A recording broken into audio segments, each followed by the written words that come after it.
بلوچستان کے شہر گوادر سے ہمارے گدروشیا پوائنٹ کے نمائندہ عبید اللہ بلوچ کی رپورٹ کے مطابق گوادر پریس کلب کی آفیشیل ویب سائٹ کا باقاعدہ افتتاح کر دیا گیا۔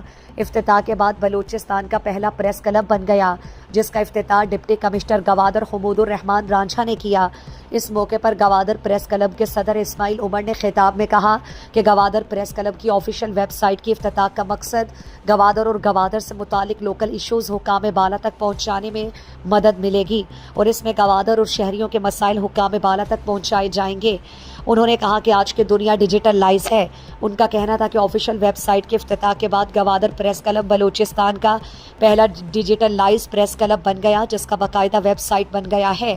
اس موقع پر ڈپٹی کمشنر گوادر حمود الرحمان رانجھا نے کہا کہ گوادر پریس کلب کی ویب سائٹ کی افتتاح سے لوگوں کے بنیادی مسائل حل کرنے میں مدد ملے گی اور ان مسائل کو پریس میڈیا کے ذریعے حکام بالا تک پہنچایا جائے گا۔